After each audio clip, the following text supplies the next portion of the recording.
Hey, this is Steve Keys here with Keller Williams Capital District. We're here with another episode of Hey, How's the Market? This week we are taking a look at Schenectady County. This is the weekly review for June 22nd to June 28th of 2024. All right, so total active inventory, we've got Schenectady with 62 properties available on the market, Niskayuna School District with 36 properties on the market. Total active inventory for the county was 184. New pending properties this week, we have Schenectady School District with 8 properties under contract, Scotia Glenville with 5 properties under contract. Total pending properties this week for the county was 24. New sold properties this week, we have Schenectady School District with 9 properties closed this week, and Scotia Glenville with 5 properties closed this week. Total sold properties this week for the county was 25. For price points, 250 to 300 had 8 properties under contract this week, and 300 to 400,000 had 7 properties under contract this week. 300 to 400 had the better chance of selling at just over 23%, and 250 to 300 stood the next best chance of selling at 19.5%.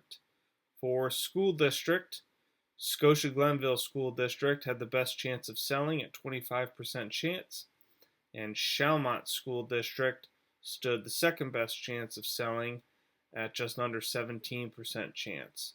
Total chance to sell for all of Schenectady County was 13%, and the highest sale was 585 in Chalmont, a 4-bed, 2.5 bath, 3,000 square foot home. All right, looking at the charts, so total active inventory, you can see that inventory is steadily climbing. This hasn't had as much of the stabilizing. It's not a real rapid climb, but it has a lot of the other counties we've been seeing the stair step. It goes up, it levels, it goes up, it levels. Schenectady County is pretty consistently going up. I mean, this one looks like it. I probably would have called that a level, but taken as a whole, it does look more of a pretty steady upward climb. We are much higher than we were this time last year, and we are almost already at our high point for 2023, which looks to be about the beginning, the early part of November. Looking like this, we were probably less than 10 properties behind that already, being at the end of June here now. Expired and canceled. So we are low. We are below the linear average.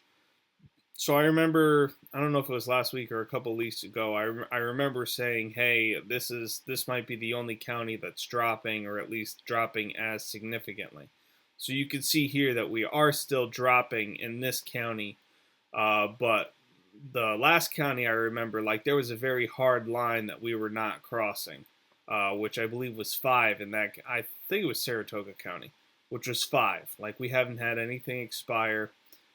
We haven't had more than 5 expired since like December or whatever it was. The line here would probably be about 3, but we are going above that. So we do have 5 weeks here where we jumped above that line. But you can still see, looking at the moving average line isn't really wanting to go above that 3 point. So it's got the few above, but most of it is trying to pull it down low below that line.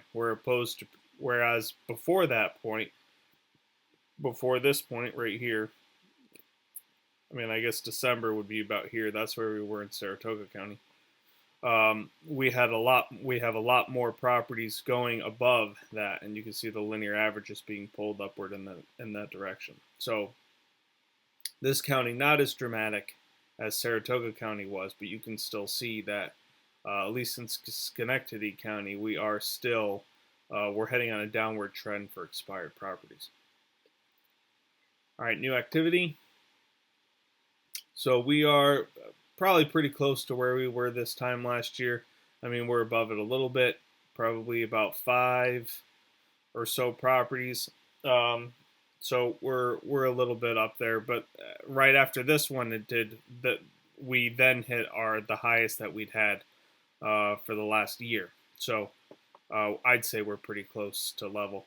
Um, haven't had enough new properties coming up on the market to pull up the linear average yet. So, I mean, that's just going to change as these knock off, and eventually the linear average is automatically going to start getting pulled up. But sold properties, we can see that linear average is heading downward. So we haven't quite recovered on the sold properties though.